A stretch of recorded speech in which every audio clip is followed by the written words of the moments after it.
ꯑꯩꯈꯣꯏꯅ ꯍꯧꯖꯤꯛ ꯂꯩꯔꯤꯕ ꯐꯤꯕꯝꯁꯦ ꯌꯥꯝ ꯊꯤꯅ ꯁꯣꯛꯑꯕ ꯐꯤꯕꯝꯅꯦ ꯍꯥꯏꯕꯁꯦ ꯋꯥꯗ ꯉꯥꯡꯕ ꯅꯠꯇꯕꯗ ꯄꯨꯛꯅꯤꯡꯗ ꯐꯥꯎꯕ ꯉꯝꯕ ꯑꯃ ꯆꯪꯉꯤ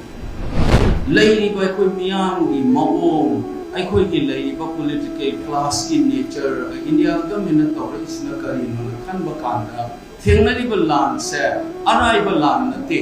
ꯉꯝꯒꯗ꯭ꯔꯥ ꯉꯝꯃꯣꯏꯗ꯭ꯔꯥ ꯃꯁꯤ ꯃꯥꯌꯣꯛꯅꯕ ꯍꯥꯏꯁꯦ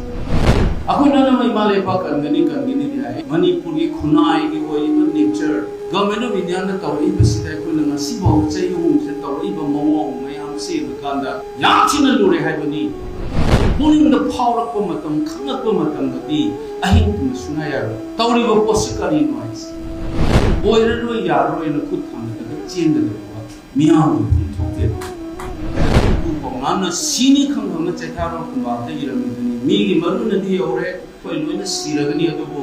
ꯃꯅꯨꯡ ꯍꯜꯂꯒ ꯆꯦꯜꯂꯒ ꯁꯤꯕꯗꯤ ꯐꯠꯇꯦꯍꯦ ꯇꯧꯒꯗꯕ ꯏꯊꯧ ꯄꯥꯡꯊꯣꯛꯁꯤ ꯍꯥꯏꯔꯒ ꯅꯥꯀꯦ ꯍꯥꯏꯔꯒ ꯊꯥꯡ ꯁꯠꯂꯒ ꯆꯦꯟꯁꯤꯟꯈꯤꯕꯅꯤ ꯏꯔꯤꯅꯤ ꯃꯗꯨꯒꯤ ꯁ꯭ꯄꯤꯔꯤꯠꯇꯨ ꯈꯛꯇꯅꯤ ꯑꯩꯅ ꯑꯩꯈꯣꯏꯗ ꯌꯥꯎꯔꯤꯕ꯭ꯔꯥ ꯃꯗꯨ ꯌꯥꯎꯕꯒꯤ ꯁꯤꯝꯇꯝꯁꯤ ꯈꯖꯤꯛ ꯎꯕ ꯑꯗꯨꯅꯅꯦ ꯃꯗꯨꯕꯨ ꯍꯦꯟꯒꯠꯍꯜꯂꯗꯤ ꯑꯩꯈꯣꯏ ꯔꯦꯁꯤꯁ ꯇꯧꯕ ꯉꯝꯒꯅꯤ ꯍꯥꯏꯕ ꯑꯩꯉꯣꯟꯗ ꯌꯥꯝꯅ ꯐꯥꯎꯋꯦ ꯇꯧꯒꯗꯕꯅ ꯇꯧꯗꯦ ꯇꯧꯐꯝ ꯊꯣꯛꯄꯅ ꯇꯧꯔꯛꯇꯦ ꯑꯩꯁꯤ ꯑꯃꯨꯛꯇꯪ ꯆꯠꯅ ꯎꯠꯂꯝꯒꯦ ꯁꯨꯃꯥꯏꯅ ꯇꯧꯒꯗꯕꯅꯤ ꯔꯥꯖꯅꯤꯇꯤ ꯌꯥꯎꯕꯁꯤꯗꯤ ꯂꯤꯗꯔꯁꯤꯗꯤ ꯁꯤ ꯇꯧꯒꯗꯕꯅꯤ ꯍꯥꯏꯕ ꯐ꯭ꯂꯣꯔ ꯑꯣꯐ ꯗ ꯍꯥꯎꯁ ꯑꯣꯏꯒꯦꯔꯥ ꯃꯄꯥꯟꯗ ꯑꯣꯏꯒꯦꯗ꯭ꯔꯥ ꯇꯧꯐꯝ ꯊꯣꯛꯏ ꯍꯥꯏꯁꯤ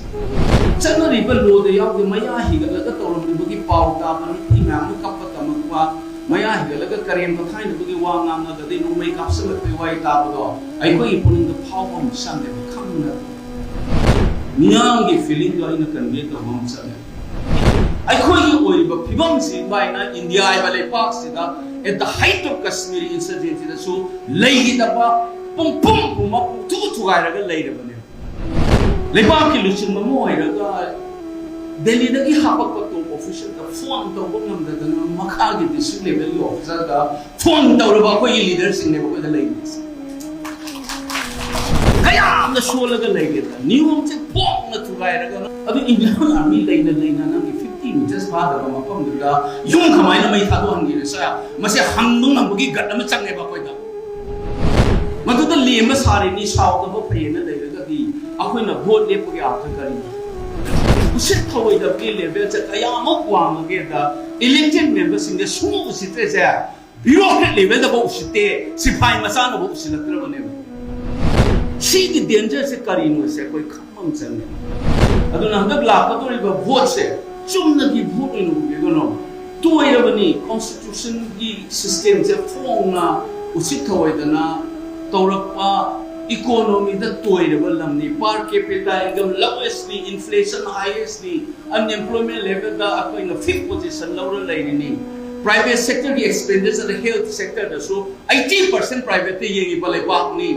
स्कूल से 70% प्राइवेट ते तमली बले पानी इंडिया बले पाक से अमत लेतबा इंडिकेटर मयाम द लाइना चुर बले पाक से मथक त अमु कम्युनिटी खना लगा चाहिए लिसिंग अनि हुम लेर बिरेन दमसे मचे थुगारगा मिनाय दमु उसित थवैदगे तौबसे इलेक्टेड मेंबर खंदे म खंदे सुमि उसितब से मसी न कोन मणिपुर कनगे करंबा